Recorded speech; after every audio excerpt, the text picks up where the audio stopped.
Hai semuanya, balik lagi sama Calon Sarjana.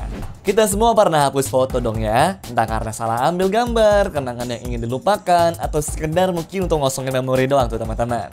Tapi, pernahkah kalian tuh bertanya, kemana sih sebenarnya foto-foto yang sudah dihapus itu pergi? Apakah foto itu benar-benar hilang? Atau diam-diam masih tersimpan, menunggu ditemukan kembali tuh teman-teman? Dan seberapa amankah privasi kita sebenarnya? Nah, daripada penasaran, mending langsung kita bongkar aja rahasianya. Hai, gue Andre Calon Sarjana dan inilah guys yang terjadi setelah kalian menghapus foto dari gadget teman-teman. Foto gue yang ini jelek banget deh. Daripada dilihat sama orang-orang, ya mending gue hapus aja kali ya. Atau mungkin kalian tuh sering hapus-hapusin foto biar memori handphone tuh nggak cepet penuh. Tapi ternyata setelah teman-teman hapus foto, fotonya itu nggak langsung benar-benar hilang loh. Nih, gue jelasin deh. Saat kita menggeser jari untuk menghapus foto yang tidak diinginkan atau menekan tombol delete pada komputer, kita tuh sering berasumsi bahwa foto tersebut langsung lenyap selamanya kan? Namun kenyataannya teman-teman jauh lebih kompleks lagi. Foto-foto yang dihapus ini seringkali tidak benar-benar menghilang, tapi hanya berpindah atau berubah status dalam sistem penyimpanan. Kalau di HP Android ataupun iPhone, namanya bisa sampah, trash, atau recently deleted kali ya. Kalau di komputer Windows, kita kenalnya dengan nama recycle bin. Kalau udah ada folder sementara ini, foto-foto akan tetap tersimpan selama 30 sampai dengan 60 hari, tergantung dari sistem operasinya. Baru deh setelah melewati itu, bakal dihapus secara permanen dan juga secara otomatis. Tapi kalau masih di folder sementara ini, teman-teman tuh masih bisa ngeliat dan balikin foto yang sudah kehapus ya.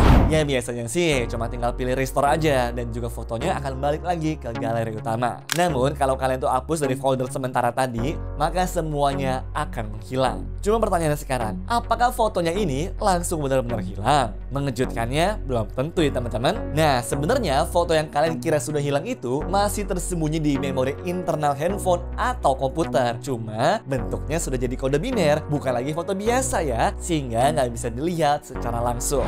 Data ini akan tetap ada di memori sampai ada data baru yang masuk dan menimpa tempat penyimpanan tadi. Jadi sebelum ada data baru, file foto itu masih bisa dipulihkan lagi pakai aplikasi recovery data.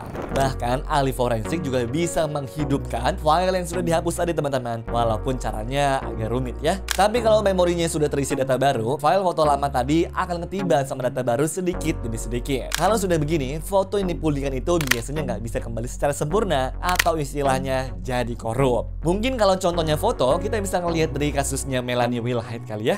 Jadi laptop dia itu sempat hilang teman-teman. Setelah ketemu lagi, beberapa datanya tuh berhasil dipulihkan, tapi bentuknya sudah acak-acakan dan gak jelas kayak begini. Jadi sebenarnya dari sini kita bisa belajar ya. Kalau kalian tuh mau jual handphone, ngapus foto doang ya nggak cukup lah teman-teman. Karena kalau belum ada data baru nih yang menimpa, foto-foto yang sudah dihapus itu ya masih bisa dipulihkan lagi pakai aplikasi recovery data tadi teman-teman. Terus gimana dong caranya supaya fotonya benar-benar hilang dan nggak bisa dipulihkan lagi? Setelah hapus foto, kalian bisa isilah memorinya dengan file-file lain. Ya kalau kasusnya tuh mau dijual kayak tadi, isi aja lah sama file-file yang nggak penting teman-teman. Kayak foto-foto asal kek, ataupun video-video aja biar bisa cepet habis lah istilahnya. Dengan cara seperti ini, data foto lama bakalan tertimpa lah teman-teman. Dan nggak bisa dipulihkan lagi setelahnya. Atau kalau mau lebih praktis lagi, teman-teman tuh bisa pakai aplikasi penghapus file permanen seperti Secure Eraser ataupun aplikasi file shredder yang lainnya ya. Dengan aplikasi seperti ini akan menimpa ruang kosong di memori dengan data acak sehingga file yang sudah dihapus nggak bisa dipulihkan lagi. Gitulah teman-teman. Ya kenapa gue bilang hal ini penting banget? Soalnya kalian tuh pernah dengar sama kuburan digital dunia di Ghana nggak? Karena di zaman sekarang setiap hari kita menghasilkan jutaan ton limbah elektronik, mulai dari komputer bekas, hard drive rusak, HP lama, server tua, dan banyak lagi deh hal yang lainnya. Nah idealnya semua barang ini didaur ulang lah dengan aman supaya data di dalamnya itu ya nggak bocor.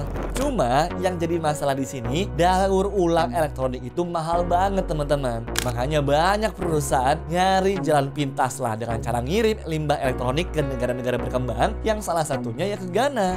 Terutama ke sebuah tempat bernama Akbok Bloshi kali ini. Nah, kebayang nggak tuh? Ada jutaan data yang ada di sana yang kalau kita nggak hapus dengan benar nih teman-teman, bisa aja kan dimanfaatin sama orang-orang jahat. Soalnya di Ghana banyak penjahat yang ngumpulin handphone bekas dan juga hard disk bekas, lalu pakai software recovery tuh untuk menghidupkan lagi file-file yang sudah dihapus tadi. Isinya tentu macam-macam, mulai dari kontak bisnis bernilai jutaan dolar, foto-foto pribadi, atau bahkan video-video nakal yang kalian simpan tuh guys. Gila banget kan? Dan file-file ini kadang dijualnya di pasar gelap loh. So, mulai sekarang mending hati-hati deh. Terus pastiin juga kalau mau jual gadget kalian, pastikan lah teman-teman kalau datanya dihapus bener-bener ya, dan ditiban juga pakai data yang gak penting, oke?